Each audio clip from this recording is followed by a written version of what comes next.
Sir Benjo, are you still with us? Yes, Mr. Chair, magandang hapon po. Sir Chair, Benjo, yes.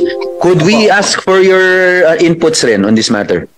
Yes, Mr. Chair, of course, no, ito ay napakalaking usapin po sa aming mga guro. No, right now, gaya po ng sinabi ni Ms. Robino, marami rin kaming kaso no, hawak, may kinalaman po dito. And even in the past, no, marami po kaming teachers po. No, I could cite no, several cases po no, na kinasuhan, ano, na extort, no, nagbayad, no, para maiwas sa iskandalo. Kasi alam niyo po, itong iskandalo, ito yung kinatatakutan ng mga teacher. Kahit pa hindi ka talaga naman gumawa ng kasalanan, kapag ikaw ay iniskandalo, medyo talo ka kagad. Lalo na kung ikaw ay teacher. Kasi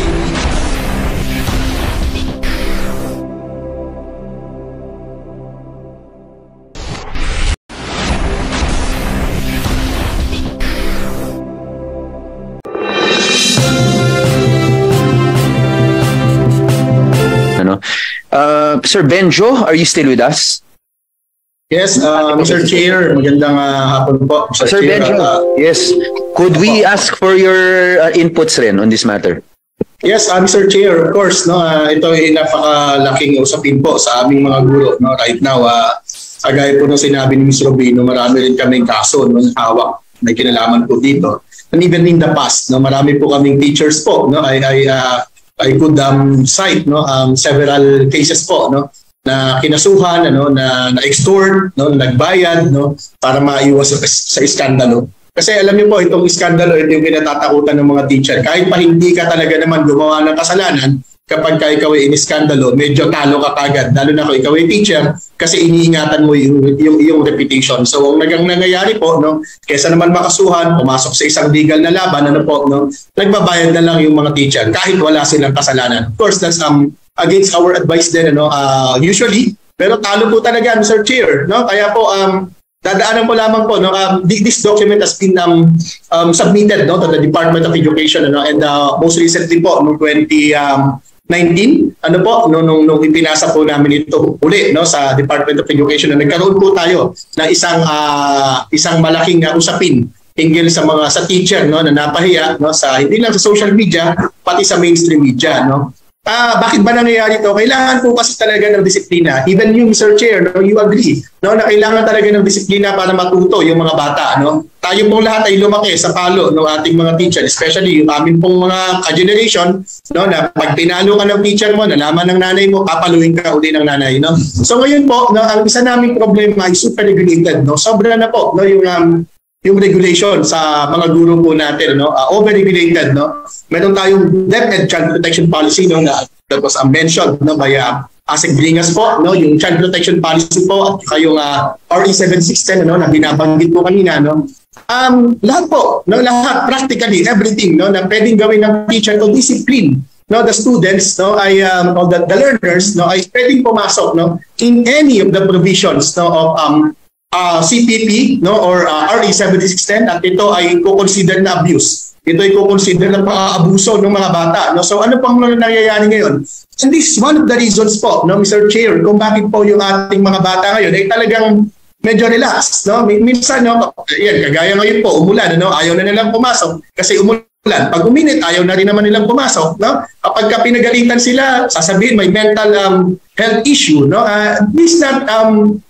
Of course, no, we consider no, these children po no, as our own children din naman. Napanggitin kanina ni Ms. Rubino, talaga naman po ganun magmahal ang mga teacher. At kung medyo nakapagsasalita, umupukpok sa lamesa, sumisigaw, minsan ang babato ng eraser no, yung ating mga teacher, no, lahat po ito ay dahil mahal nila yung ating mga bata. No. Wala pong teacher po, no, na walang sino mang tao no, na naturally ay pipiliin niya maging teacher kung hindi siya likas na mapagmahal, hindi siya likas na maunawain, o hindi siya likas na mapangalaga sa mga bata. No? Kakambal po ito ng aming pagiging guro. Kakambal po ito ng aming profesyon. Kaya kung yung mismo no, na nature ng aming profession ay saalisin po sa amin, paano namin ito magagawa ng mabuti? No? At yan po yung dahilan kung bakit ang dami po ng mga teacher ngayon, no? Na kaysa makasuhan siya, papabayaan na lang niya yung mga bata na magulo. Papabayaan na lang niya yung mga bata na hindi matuto. No? Kasi kapag inasikaso niya po, well, of course, no, in all fairness to the Department of Education,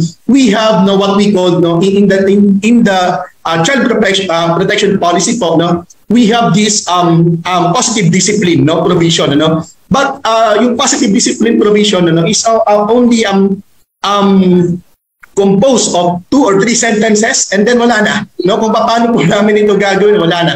It's a long process po, no. Pero kailangan po namin na yung mismo, no, doon sa classroom situation natin, no, sa Pilipinas kung paano ito gagawin, no. We have the Magna Carta for public school teachers, no, to protect our rights and welfare po, no. Pero ito po yung napatunayan na hindi po ubra, no, doon sa ilang mga polisiya po, no, on children. Ngayon po, Mr. Chair, ito po yung aming with due respect, no, doon sa substitute bill na napakaganda, no. Let me just enumerate po, no, some of our recommendations po. Dapat, no, hindi ka, well, this not in particular with the substitute bill, no, sabi ko nga po, napakaganda niya, ano po. It goes beyond, no? Dito po sa bill na pinag-uusapan natin. Una, dapat i-reduce natin yung klase, no? Yung class size natin to at least 30 students per classroom. Pangalawa, bigyan po ng sick and vacation leave yung ating mga guro. Wala po tayo niyan, no? I-professionalize po natin yung guidance and counseling. Bigyan po yung ating mga registered guidance counselor ng mas mataas sa salary grade. Ang aming recommendation po, at least salary grade 18. No? Nabanggit niyo po kanina, salary grade 16. Pero po yung salary grade 18, katumbas to ng master teacher. Sapagkat yun din po yung katumbas ng kanilang qualification. Mag-create po tayo ng mas maraming SPED centers. No? Kanina, binabanggit na po ito sa Jose Del Monte. No? Dapat po may SPED centers. No? At least lahat po ng syudad o lahat ng cluster of municipalities po natin. Ano po?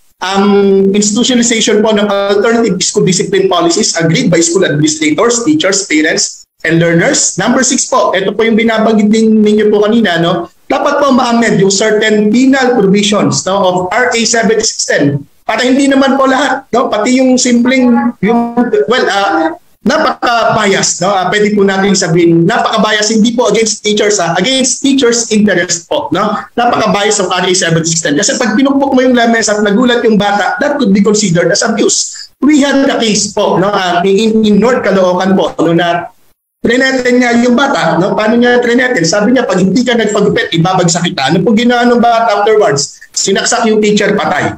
Ano po? Meron po tayo isang case ngayon po dito sa Central Luzon. Ano po? Anong sinabi ng teacher? Kapag hindi ka tumigil, lalagyan ko ng scotch tape yung bibig mo. Inasuhan po yung teacher, ongoing po ngayon. Ano po?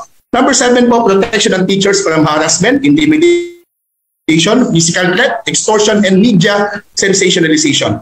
Hiring of dedicated lawyers for the defense of public school teachers facing administrative and criminal charges. Number 9 po, massive and substantial training on positive discipline approach. And number 10 po, review ng child protection policy ng Department of Education at magkaroon din po dapat, no, ng teacher protection policy, no. Last point, Mr. Chair, no, kaya po dito, no, napakaganda na po nito. Gusto ko po sanang isa-isahin po yung aming mga appreciation po dito sa bawat sections po nito, no? Sa bawat section po nitong substitute bill. Pero general na lang po, no, para hindi na po ako magtagal, no? Una-una po, yung section 4, gusto po namin sana yung teacher's manual, tawagin po natin ito, no, na teacher's protection manual para po ma-emphasize yung intention, no, na protektahan ng ating mga guro, no, at hindi lang simpleng teacher's manual po, no? At yung binabanggit po, no, na dapat makasuhan din po yung mga magulang, no, kapag ka napatunayan, no, na ito ay malicious accusation at walang batayan, no, dapat kasuhan din po. Hindi pa pwedeng kapag ka yung teacher po ay naabuso, yung teacher po ay pinagtawanan, hiniya, no, tapos gano'n na lang yun. Hindi po naman po pwede yun, no? Para naman po, hindi para dahil gantihan, no po, kundi para maging maiwasan po natin, ma-prevent po natin yung napakadaling magkaso sa mga teacher, no? At napakadaling magkaso dahil talagang napaka-vulnerable po, no, nung kalagayan ng ating mga guro, no? Doon po sa binabanggit ninyo, and this is my last point, doon po sa binabanggit ninyo po, tama po yan, no? Dapat po yung mga teacher po, yung ilan, ano, na mga sinasabi nating mga intended, no, actions intended for discipline, no, na dapat nating tanggalin, no, doon sa RA 7610. And this bill, no, should amend, no, certain provisions po of RA 7610 para naman po maprotektahan din yung ating mga guro. And then lastly, yung pagbibigay po talaga ng abogado sa ating mga teacher na nakakasuhan. Dahil ito ay nakasuhan sila in line of their official duty. No? Kahit pa ang kalaban po dito ay ang DepEd as an institution, dapat pa rin po na yung mga teacher po natin no, ay mabigyan po ng proteksyon and legal defense at that. No? Yun lamang po, Mr. Chair, at maraming salamat. Thank you. Thank you, Sir Benjo. Yes, Honorable Manuel. Yeah, in response sa ilang mga puntong nabanggit ng ating resource person mula sa Teachers Dignity Coalition, yung proposed na pangalan, yung from Teachers Manual going Teachers Protection Manual. So I think I would, as an author, I would leave that to the committee kung ano man yung pangalan. But nonetheless, yung laman pa rin niya ay dapat kung ano talaga yung intent ng ating panukalang batas.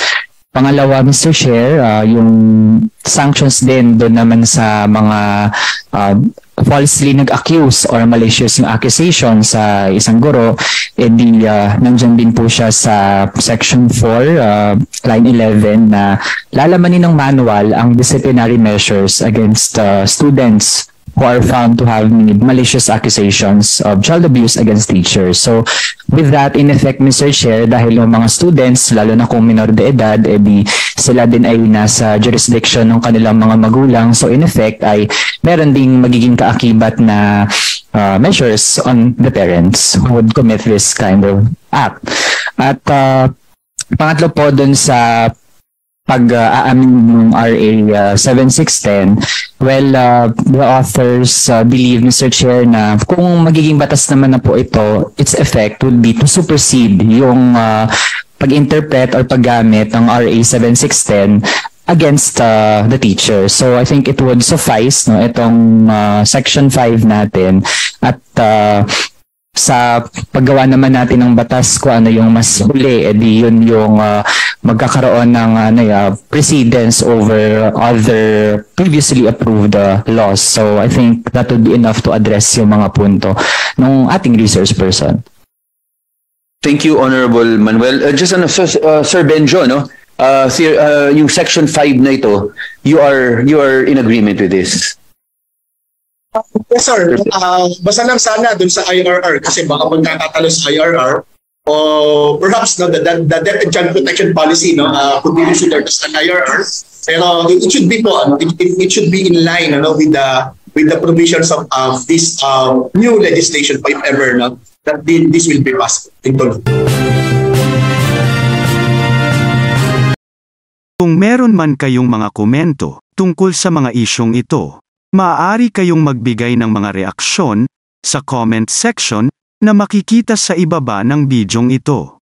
Maraming salamat, at kung ikaw ay interesado ng mga bidyong tulad nito, mangyaring suportahan ang channel na ito sa pamamagitan ng pagpindot ng like, pag-share ng mga video at kung bago ka pa lang sa channel na ito, please subscribe sa channel na ito at pindutin ang notification bell at piliin ang all upang maabisuhan ka para sa mga paparating pang mga videos.